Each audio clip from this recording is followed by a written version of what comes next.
Hey guys, how we doing and how we feeling today? I'm your host Emilio Fernandez once again, and welcome back to the Pop and Bob podcast. Now, on this episode, we're going to talk about and review Taylor Swift's 12th studio album, The Life of a Showgirl.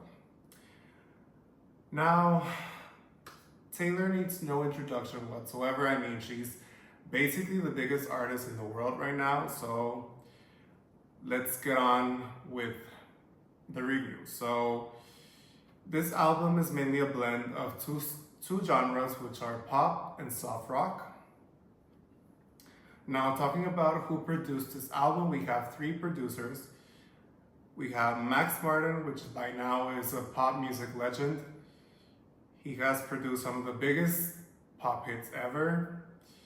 And in the case of Taylor's discography, he has produced several Taylor songs in the past, like 22, Shake It Off, and Blank Space. We also have Shellback, another pop music legend. He has produced several Taylor songs in the past as well, like I Knew You Were Trouble, Style, and Endgame. And we also have Taylor Swift as a producer. And I believe this is the first time she's a producer on her albums. Correct me if I'm wrong, but I think that's the case here, which is pretty interesting. Now, with the album release, we had The Fate of Ophelia serving as the lead single on the album release day, and thus far this has been the only single on the album. Now, the album is 12 tracks and it's 41 minutes long, so I believe it would be your standard listening session length. So not quite short, but not quite long. It's like the right length for an album. And also 12 tracks for me is like the standard for an album. Now, onto the album itself. So we have the first track, The Fate of Ophelia, it's the lead single, the opening track, and the first of my highlights on the album. Okay, so this is a strong opening track, and the strongest track on the album, I have to say, without a doubt, in my mind. The intro is captivating, and both the instrumentation and production are mesmerizing. Taylor's vocal performance is stunning. I would say it's her best vocal performance on the whole album. So we're opening up with a bang here. Now, the track is a little reminiscent of Lavender Haze, which is, if you don't know, the opening track and second single from Taylor's 10th studio album, Midnight, which we also reviewed on this podcast, in the sense that they're both instantly memorable opening tracks. And this track is pop perfection in my eyes and in my book. It really is like a very formulaic, but at the same time, it doesn't feel quite that safe. Like, it really feels fresh at the same time, which is pretty nice. And in this song, Taylor takes story elements from Shakespeare's Hamlet and puts her own spin on it. And this is the second time that Taylor does something with Shakespearean stories. The first time was with her love story record on Fearless, her second album. One of her classics, undoubtedly. And in this classic of Hamlet drives Ophelia mad, leading her to demise. Taylor talks about her relationship with Travis Kelce, her current fiance, and how he saved her from the tragic fate of Ophelia. So, pretty interesting song to start us off. I mean, if we go back to Taylor's previous 11th studio album, The Tortured Poets Department, which we also reviewed on this podcast, Taylor was really going through it. Like, she was really depressed, she was really sad. She talked about 3 relationships on that album. Yes, the third being her current relationship. But the first two, I mean, the first one was a 6 year, more or less a 6 year relationship with ex Joe Alwyn. And the second one was with fellow musician Maddie Healy, which was like, I don't know how many months it was. Some say it was like 3 months. Correct me if I'm wrong. It was a short-lived relationship, but most of the tracks on that album were aimed towards him, reportedly, allegedly, and okay. So going back to this song, it's pretty interesting how we go from that album, which is easily Taylor's saddest album, to this album, which is pretty lively. I mean, even if we're talking about the colorism, the Tortured Poets Department, the colors were like, the main color was white, but we also had like a lot of gray, black, like pretty muted colors, like sad colors, lifeless colors. But we go to this album, The Life of a Showgirl, and it's the main color is orange, but we also have green, like on the album cover, it's orange and green. It's a pretty nice combo. So you can see it immediately, and also with this song, how upbeat it is, how produced it is, that she really did a 180 here. Like, her personal life, thankfully, got a lot better, a lot more positive, a lot more happy, and that translated to the music. So I also love how she used, once again, a Shakespearean classic, in this case Hamlet, and used a female character of that story, Ophelia, to describe how she thought she was gonna end up like her, going off from those two past relationships I just talked about, and how her current relationship really helped save her from that tragic fate. I mean, as I said, that character ends up drowning after going mad because of love gone wrong, terribly wrong.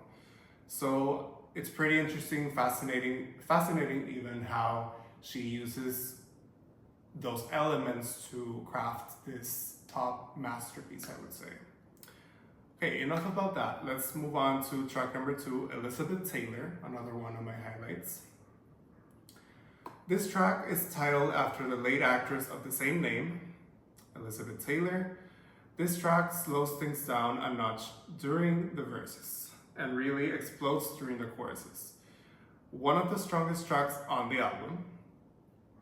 And in this song, Taylor opens up about how it doesn't always feel that good to be Taylor Swift herself, as she feels like she does everything yet nothing all at once. She describes to Travis how she would cope if he ever broke things off with her, questioning whether their love truly is for a lifetime or not. So, okay, first of all, it really is an interesting lyric when she says, as I said right now, how it doesn't always feel that glamorous to be herself, and how she's someone that has everything in the eyes of the public and herself, but has nothing at once, like at the same time. So she's describing her life as like hey, like she's telling us it's not everything that it seems to be. I sometimes feel like kind of empty. Like, when you're at my level, being the biggest artist in the world, it's not all that it's cut out to be. So, and also how she tells Travis, her fiance, how she would deal with things if this relationship didn't work out, because by this time they're engaged. So obviously this this track was written before that engagement, but now that that has happened, this track feels even more like poignant because now that they're engaged, she hopes obviously that things will work out in the end for a lifetime. So yeah. Now, track number 3, Opalites, a very feel-good track which kind of encompasses the album's overall vibe quite well. This track will very likely be pushed as a second single, as it's the second most streamed track after The Fate of Ophelia. And another thing to add here is that I have read a lot of rumors that pointing towards this song effectively being a single, but not only a single, but the next second single off the album.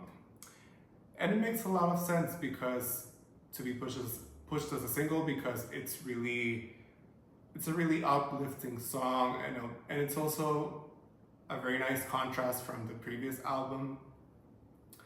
And in this song, Taylor talks about the bad habit she had of missing her exes, something that her brother describes as eating out of the trash. She reflects on the rough patches she previously went through, and how she's now found the light at the end of the tunnel again. So yeah, I mean, she says in the song, like, my mama told me it's all right, you were dancing through the lightning strike, sleepless through the onyx night, something like that. But now the sky is opalite. And yeah, I mean, it really is a 180, a nice change of pace from the previous gloomy album. And it's really a feel-good song. Like, it really does lift your spirits. Now, track number 4, Father Figure, another one of my standouts. Okay, so this track interpolates George Michael's 1988 hit song of the same name, Father Figure. Taylor says, I protect the family 6 times in the track, which represents her first 6 albums that she now owns. The key change towards the end of the track makes it even better. And in this song, Taylor talks about a power dynamic between a mentor and their pupil in the music industry. So, I have read a lot of rumors about who she's maybe talking about. I'm not gonna mention those theories. I'm just gonna say that it's pretty interesting for her to have written a song like this, because by now she has a lot of Tay daughters, as they call them, like Sabrina Carpenter, Gracie Abrams and such. Like, she has really paved the way for them in a kind of, like, not entirely, but sort of. And it's interesting that they both opened for her on the Eras tour. And so I don't know if she's talking about either of them in the song, but it's pretty interesting that Taylor, that by next year, 2026, she'll be 20 years into her career. And it's pretty wild and pretty impressive that almost 20 years in, she's still that artist, like, and not only that artist, but the #1 artist in the world, as I'm saying. And because not a lot of artists can say that they've been that relevant all their career. Like, it's pretty hard. It's a pretty hard thing to achieve. Now, track number 5, Eldest Daughter, another one of my standouts. Okay, so track 5 is known to be Taylor's most personal track on each album. And I must say that she did not disappoint this time either. Taylor slows things down on this gorgeous piano ballad.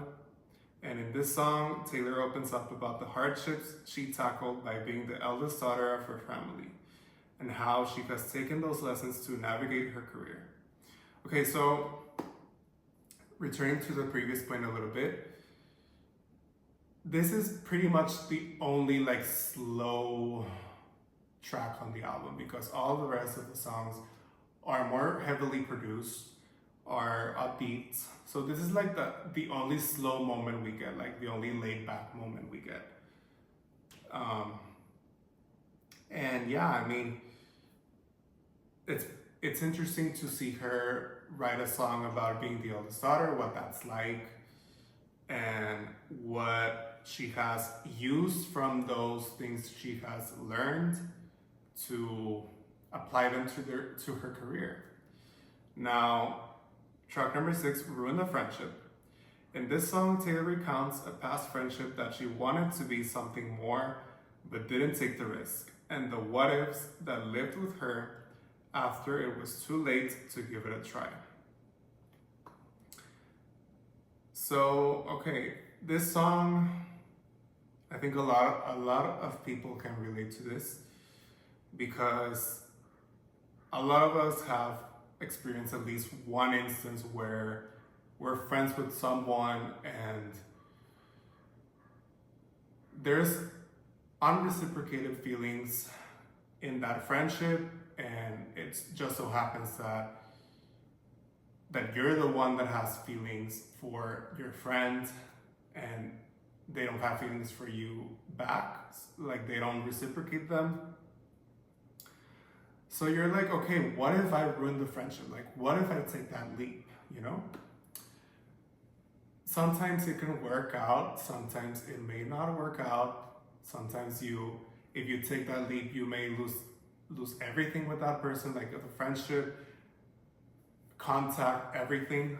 So, but at the same time, you can live with that regret and that like pondering the question of what if I took the chance when I could have.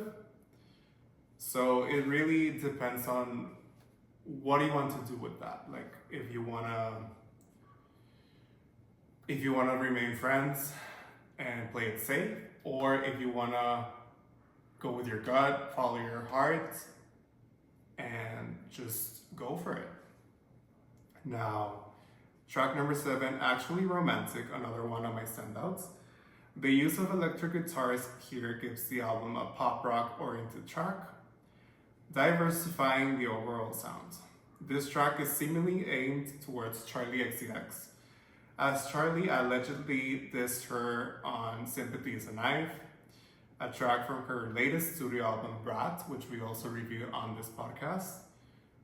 And, in this song, Taylor is flattered by all the attention she's getting from someone who claims to despise her, rather than letting it bring her down. Okay, so another pretty relatable song, because there are a lot of people who can be envious of you, towards you, and like they're jealous of you, and they may talk like very terribly behind your back about you, and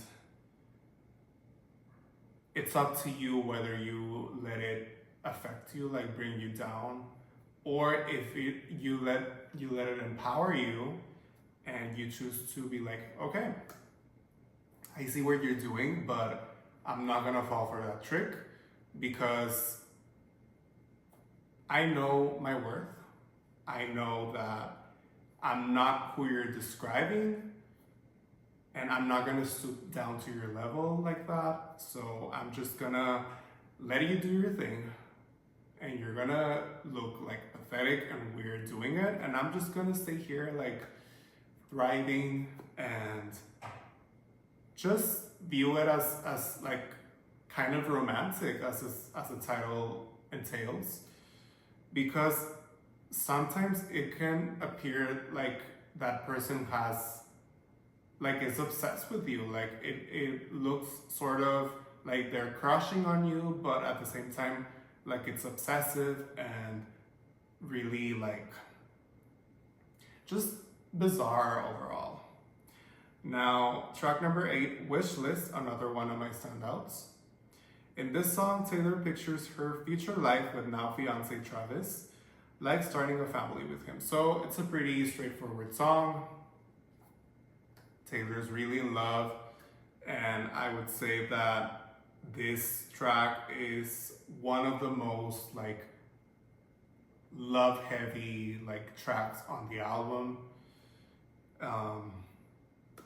It's pretty clear what she's saying, so we're gonna move on to track number 9, Wood, another one of my standouts.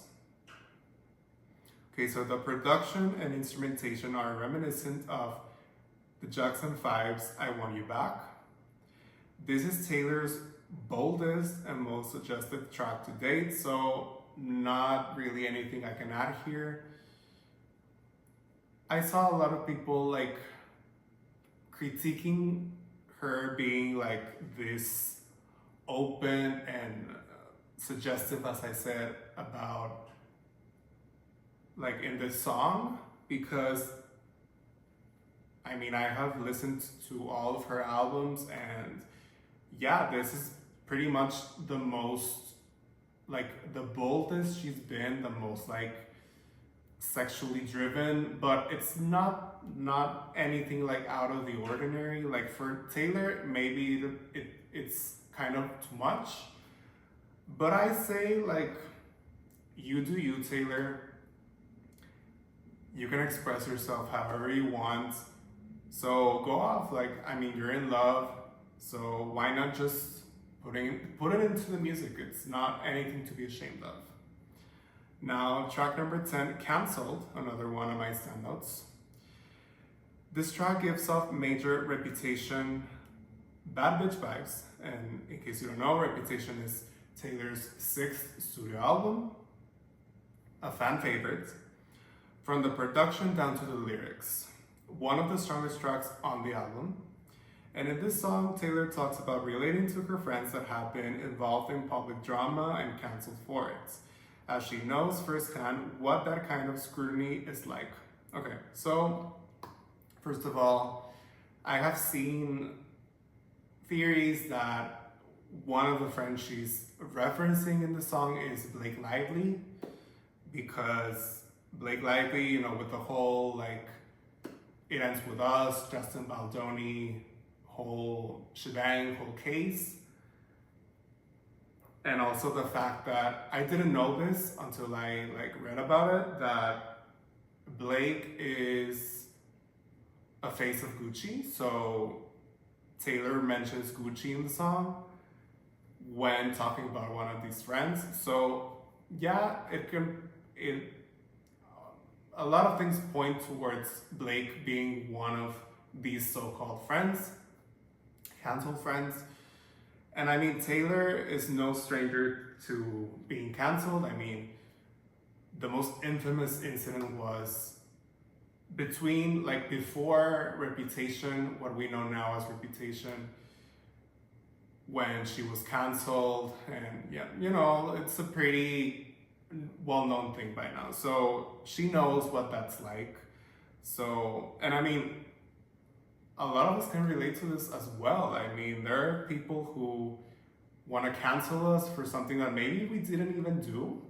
Like, they want to paint us in a bad light just because they don't like us. So it really is up to you how you navigate that. And yeah. Now, track number 11, Honey. The weakest track on the album, I have to say, but not a bad song by any means. And in this song, Taylor talks about how Travis gave the word honey a positive light for her, as she was used to being called that in a passive-aggressive manner, whereas he says it in a loving way. So, not a lot I can add here. I mean, this song, yes, it is the weakest, as I said, but as I also said, it's not a bad song. It's just that if I had to put something at the bottom, this goes there. And I saw a lot of people say the same thing. And also, Spotify doesn't lie. I mean, if you check the streams on Spotify, well, last time I checked them, Honey was the lowest the least streamed song on this album. So that's what the people are saying, like it's translating into the streams. So yeah. And that brings us to the final track on this album, track number 12, The Life of a Showgirl, featuring Sabrina Carpenter. So this is a strong closing track. Sabrina was a pretty welcome addition to this track, truly justifying this album having a single collaboration. With her being an opener for the Eras Tour, undoubtedly the most iconic one. And also, Sabrina owes a lot of her like rapid rise to superstardom to this tour, because like I'm not saying that Taylor gave her this like level of successful career, but it really elevated her. Like it's a fact. So yeah, and with Sabrina being a major Swiftie since she was little, this collaboration feels all the more special, as everything came full circle for Sabrina. Now, the outro having actual audio feed from the final Eras Tour show in Vancouver was a nice touch, as it really embodies the album's concept, because the Eras Tour, if you didn't know, inspired this album. And in this song, Taylor and Sabrina talk about how the life of a showgirl can look glamorous, when in reality it's a highly demanding lifestyle that requires lots of sacrifices and commitment to the business. So yeah, pretty interesting song to end us off. And pretty interesting how the previous episode of this podcast we talked about Sabrina's latest studio album, Man's Best Friend, and now she's appearing on this album. So yeah, also so this song is pretty interesting because I mean it's talking about how the life of a showgirl is in Taylor's and Sabrina's eyes. And yeah, I mean, they're not lying. Like, as we get older, we tend to, it is normal for us to learn more about what being that level of famous is really like. Because when we were little, some of us may have dreamt of being famous in some way or fashion, but it really isn't everything that it seems to be, because as they said in the song, it really takes a lot from you and doesn't really give much back. So it's like taking from you, and you're left with like a lot of like pressure, stress, and sometimes it can ruin you, like ruin your life if you don't handle it well, if you don't like navigate it well. So, but obviously there are upsides to it, and naturally, because this is the title track, this song really encompasses the whole album theme quite nicely. And the one that goes most with the album, with the whole like showgirl, like cabaret aesthetic of the album. Okay, so that was the album. Overall, this album is a step up from Taylor's previous album, The Tortured Poets Department, as this time around, the body of work is concise and much more focused compared to that extensive and inconsistent record. And don't get me wrong, as I said, we reviewed this, The Tortured Poets Department on this album. We reviewed it last season, but now that I've I've had more time with the songs. I mean, there are 31 songs, there are a lot, but now that I've had more time for them to marinate, I have come to appreciate the album as a whole more. But when comparing it to this album, and this album being only 12 tracks, and it having a clear like theme, yeah, I mean, I would say that this album is more like polished. Now, this album can be an acquired taste slash grower for some listeners, as it has great replay value and can get better with each subsequent listen. And that happened to me as well. The first time I heard it, I wasn't really that impressed, I have to say.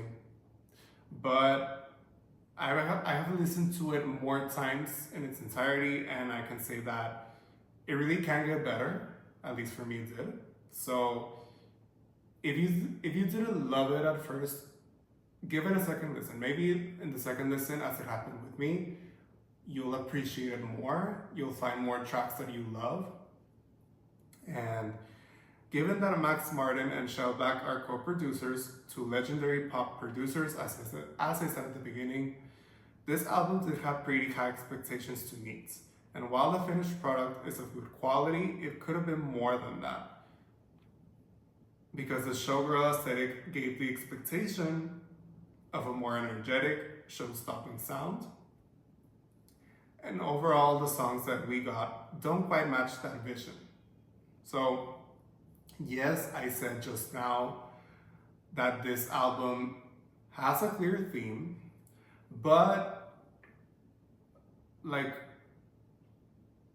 most of all, the title track is the one that follows that theme, because I really did like imagine something else, sort of like more songs that really matched that like Showgirl, cabaret, like that more theatrical image, vision, whatever you want to call it. So it could have been more. It could have been even more focused, more cohesive. But the finished product is still pretty impressive, I have to say.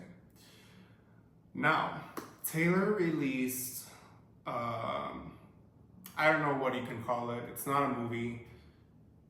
It's not like the Eras Tour film that she released in 2023. It's the official release party of Showgirl. It was like the world premiere of the music video for The Fate of Ophelia, the lead single.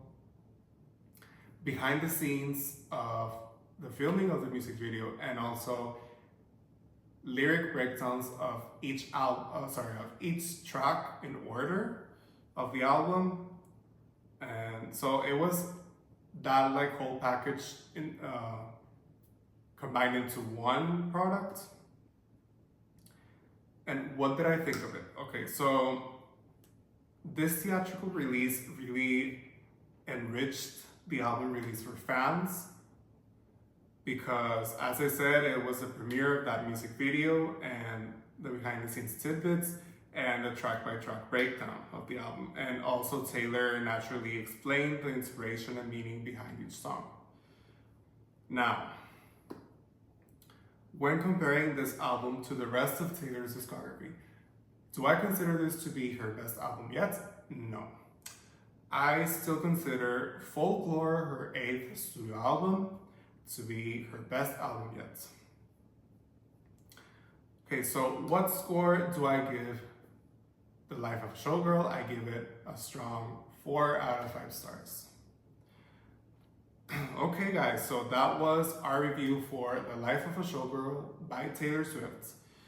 Before I go, make sure to like, comment, and subscribe, and ring that notification bell if you're on YouTube.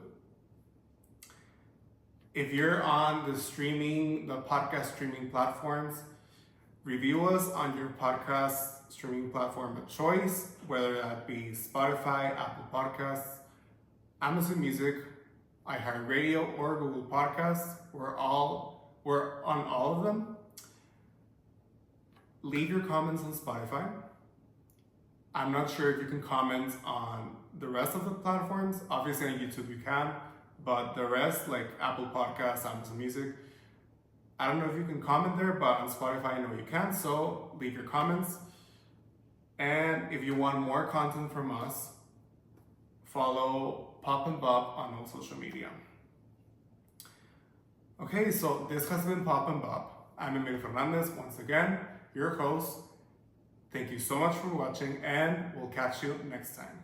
See you.